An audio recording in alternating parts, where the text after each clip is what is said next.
नमस्कार। प्रादेशिक समाचार के साथ मैं पूनम किरकेट्टा। पहले मुख्य समाचार। प्रधानमंत्री नरेंद्र मोदी की अध्यक्षता में हुई केंद्रीय कैबिनेट की बैठक में लिए गए कई अहम फैसले। स्कूलों में शुरू होगी प्रधानमंत्री पोषण योजना। मुख्यमंत्री हेमंत सोरेन राज्य में संचालित केंद्र और राज्य प्रायोजित योजनाओं की कल करेंगे समीक्षा। 16 विभागों के कामकाज का लेंगे जायजा। झारखंड को मिली एक और नई ट्रेन की सौगात। सांसद निशिकांत दुबे ने हरी झंडी दिखाकर गोड्डा रांची त्रि-साप्ताहिक स्पेशल ट्रेन का किया शुभारंभ। और केंद्रीय ग्रामीण विकास मंत्रालय के सचिव एनएन सिन्हा ने राज्य के सभी उप विकास आयुक्तों को रूर्बन मिशन के क्रियान्वयन में तेजी लाने का दिया आदेश। और अब समाचारों से पहले जरूरी संदेश। देश भर में 18 वर्ष से अधिक आयु के सभी लोगों के लिए सरकारी केंद्रों में निःशुल्क टीकाकरण अभियान चलाया जा रहा है। हमारे युवा श्रोताओं से अपील है कि वे कोविड रोधी टीका जरूर लगवाएं और दूसरों को भी इसके लिए प्रेरित और सहयोग करें। जब तक आवश्यक न हो घर से बाहर न निकलें और इन आसान उपायों का पालन करें। मास्क लगाएं, 2 गज की सुरक्षित दूरी बनाए रखें, बार बार हाथ धोएं और चेहरा साफ रखें। कोविड से संबंधित जानकारी और मार्गदर्शन के लिए राष्ट्रीय हेल्पलाइन काम कर रही हैं। इनके नंबर हैं 011-2397-8046 और 1075। इसके अलावा राज्य हेल्पलाइन नंबर 104 डायल कर समस्या का त्वरित समाधान लिया जा सकता है। केंद्र सरकार ने प्रधानमंत्री पोषण योजना के खर्च को बढ़ाकर 1,31 करोड़ रुपए कर दिया है। इससे देश भर के 11,20,000 से ज्यादा स्कूलों के करोड़ों छात्र लाभान्वित होंगे। प्रधानमंत्री नरेंद्र मोदी की अध्यक्षता में हुई केंद्रीय कैबिनेट की बैठक में इस प्रस्ताव को मंजूरी दी गई। कैबिनेट की बैठक में कई अन्य महत्वपूर्ण निर्णय लिए गए। केंद्रीय मंत्री अनुराग ठाकुर और पीयूष गोयल ने आज इन फैसलों की जानकारी दी। केंद्रीय मंत्री पीयूष गोयल ने बताया कि केंद्रीय मंत्रिमंडल ने निर्यातकों के साथ साथ बैंकों को सहायता प्रदान करने के लिए 5 वर्षों में ईसीजीसी लिमिटेड में 4,400 करोड़ रुपए के निवेश को मंजूरी दी है। केंद्रीय मंत्री अनुराग ठाकुर ने पत्रकारों को बताया कि सरकार ने मध्य प्रदेश में नीमच रतलाम लाइन और गुजरात में राजकोट कनालूस लाइन को डबल लाइन में बदलने की मंजूरी दी है। 111 किलोमीटर लंबी इन लाइनों पर 1,080 करोड़ रुपए का निवेश होगा। प्रधानमंत्री नरेंद्र मोदी कल वीडियो कॉन्फ्रेंसिंग के जरिए जयपुर में पेट्रो रसायन प्रौद्योगिकी संस्थान का उद्घाटन करेंगे। वे राजस्थान में बांसवाड़ा, सिरोही, हनुमानगढ़ और दौसा जिलों में 4 नए चिकित्सा महाविद्यालयों का शिलान्यास भी करेंगे। ये चिकित्सा महाविद्यालय केंद्र प्रायोजित नए विश्वविद्यालय और रेफरल अस्पताल स्थापित करने की योजना के तहत स्वीकृत किए गए हैं। इस योजना के तहत पिछड़े और आकांक्षी जिलों को प्राथमिकता दी जाती है।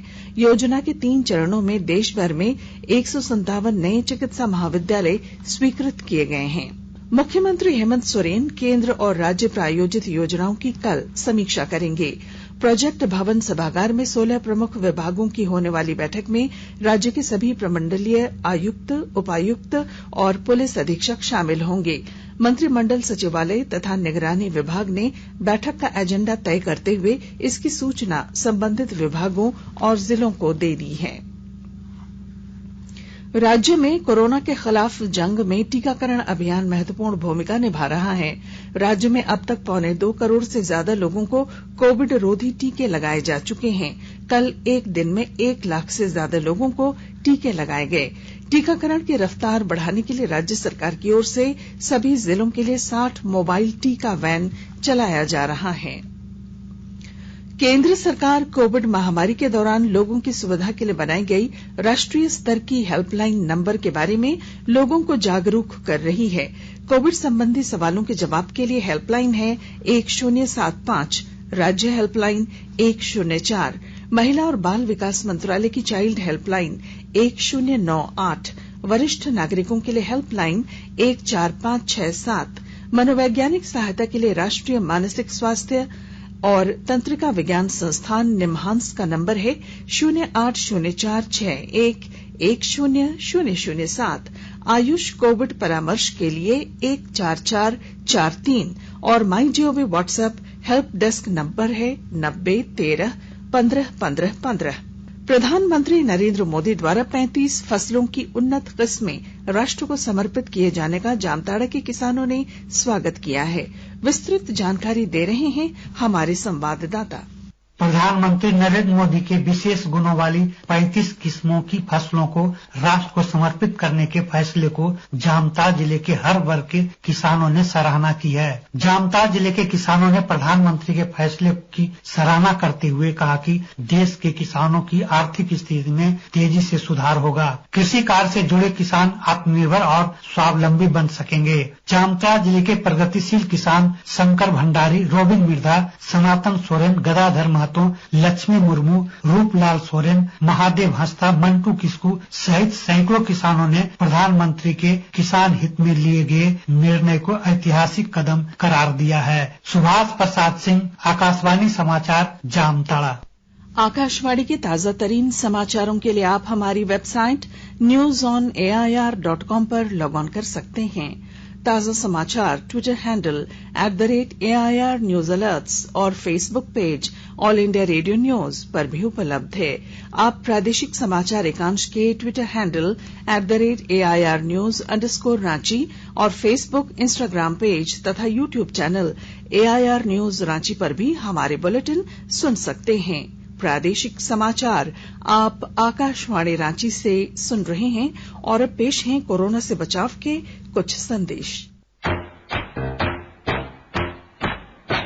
चलो मिलकर एक शुरुआत करें, चलो एक फैसला आज करें, मास्क नहीं तो टोकेंगे, कोरोना को रोकेंगे, चलो एक इरादा करते हैं, चलो कुछ वादा करते हैं, मास्क नहीं तो टोकेंगे, कोरोना को रोकेंगे। भारत सरकार द्वारा जनहित में जारी। कोविड-19 से बचाव और सुरक्षित रहने के 3 उपाय। मास्क लगाएं, 2 गज दूरी है जरूरी, सुरक्षित दूरी रखें, हाथ और मुंह साफ रखें। प्रादेशिक समाचार में आपका फिर स्वागत है। रेल मंत्रालय की ओर से रांची से गोड्डा के बीच चलने वाली नई त्रि-साप्ताहिक स्पेशल ट्रेन का परिचालन आज से शुरू हो गया है। गोड्डा सांसद निशिकांत दुबे, विधायक अमित मंडल और मालदा के डीआरएम यतेंद्र कुमार समेत कई रेल अधिकारियों ने हरी झंडी दिखाकर रेलगाड़ी को रवाना किया। इस मौके पर सांसद ने कहा कि इस ट्रेन के परिचालन से गोड्डा और रांची के बीच सीधी रेल सेवा बहाल हो गई है। उन्होंने कहा कि जल्द ही केंद्र सरकार की पहल पर गोड्डा को मुंबई और अन्य महानगरों से जोड़ा जाएगा। इस ट्रेन का परिचालन शुरू हो जाने से गोड्डा के लोग बेहद खुश हैं। उन्होंने इसके लिए केंद्र सरकार के प्रति आभार जताया है। गोड्डा से दो ऐसी ट्रेनें यहाँ से खुलती है जिसमें गोड्डा लिखा हुआ रहता है। एक तो हमसफर एक्सप्रेस जो सीधे गोड्डा से देश की राजधानी जाती है और दूसरी जो अभी लोकल ट्रेन मिली है वो राज्य की राजधानी के लिए मिली है भाया भागलपुर होते हुए। तो इसको लेकर जो मन में खुशी थी एक बात की कि हम लोगों के जैसा जो बिजनेसमैन लोग रांची दिल्ली सफर करते हैं उनके लिए बहुत सुविधाजनक हुआ और इसके लिए सांसद और केंद्रीय सरकार बधाई के पात्र है। इस ट्रेन का नियमित परिचालन रांची से कल से और गोड्डा से 1 अक्टूबर से शुरू होगा। रांची से यह ट्रेन प्रत्येक मंगलवार, गुरुवार और शनिवार, जबकि गोड्डा से बुधवार, शुक्रवार और रविवार को चलेगी। इस दौरान यह ट्रेन 11 स्टेशनों पर रुकेगी। लातेहार जिले में नक्सलियों के साथ कल हुई मुठभेड़ में शहीद हुए झारखंड जगुआर के डिप्टी कमांडेंट राजेश कुमार को आज झारखंड जगुआर मुख्यालय में श्रद्धांजलि दी गई। इसमें राज्य के मुख्यमंत्री हेमंत सोरेन भी शामिल हुए। साथ ही रांची के सांसद संजय सेठ समेत अन्य वरीय अधिकारी भी मौजूद रहे। श्रद्धांजलि देने के बाद मुख्यमंत्री ने शहीद कमांडेंट राजेश कुमार की पत्नी, बच्चे सहित अन्य स्वजनों से मुलाकात की और उन्हें सांत्वना दी। इसके साथ ही उनके पार्थिव शरीर को उनके गृह जिला मुंगेर के लिए रवाना कर दिया गया। लोहरदगा जिले के उपायुक्त दिलीप कुमार टोप्पो ने आज जिला स्तरीय खनन टास्क फोर्स की बैठक की। इस दौरान उन्होंने हिंडाल्को प्रबंधन को शहरी क्षेत्र से बॉक्साइट साइडिंग को हटाकर बड़की चापी में शिफ्ट करने के लिए भूमि अधिग्रहण की प्रक्रिया जल्द पूरी करने का निर्देश दिया। उपायुक्त ने अवैध तरीके से बालू उठाव और चोरी पर नियंत्रण के लिए अनुमंडल पदाधिकारी की अध्यक्षता में बनी टीम को विभिन्न नदी घाटों पर नजर रखने और अवैध खनन के खिलाफ सख्त कार्रवाई करने का निर्देश दिया है। रीजनल आउटरीच ब्यूरो रांची ने आज पत्र सूचना कार्यालय के तहत हिंदी पखवाड़ा समारोह का आयोजन किया। समारोह में विशिष्ट अतिथि के तौर पर भारतीय सूचना सेवा के सेवानिवृत्त पदाधिकारी नीरज नाथ पाठक और वरिष्ठ पत्रकार चंदन मिश्र शामिल हुए। दोनों वक्ताओं ने सरकारी कार्यालयों में हिंदी के अधिक से अधिक प्रयोग पर जोर दिया।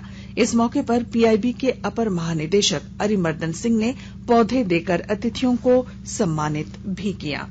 केंद्रीय ग्रामीण विकास मंत्रालय के सचिव एनएन सिन्हा ने राज्य के सभी उप विकास आयुक्तों को रूरबन मिशन के क्रियान्वयन में तेजी लाने का आदेश दिया है। उन्होंने क्लस्टर विकास की राशि के खर्च पर असंतोष जताया है, जबकि राष्ट्रीय ग्रामीण आजीविका मिशन से महिला किसानों को जोड़ने के राज्य सरकार के प्रयासों की सराहना की है।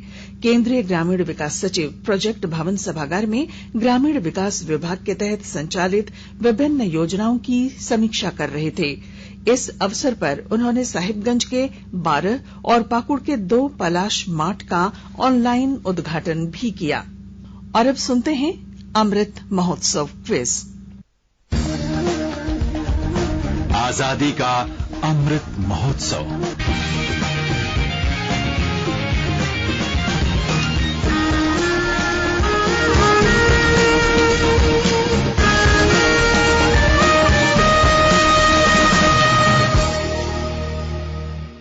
देश के 75वें स्वाधीनता दिवस समारोहों के उपलक्ष्य में आजादी का अमृत महोत्सव के अंतर्गत प्रादेशिक समाचार एकांश आकाशवाणी रांची स्वाधीनता संग्राम और उसके गौरवशाली इतिहास पर साप्ताहिक विशेष प्रश्नोत्तरी का आयोजन कर रहा है। यह क्विज अगले वर्ष 15 अगस्त 2022 तक प्रत्येक बुधवार शाम 7 बजे प्रसारित होने वाले प्रादेशिक समाचार में शामिल होगा।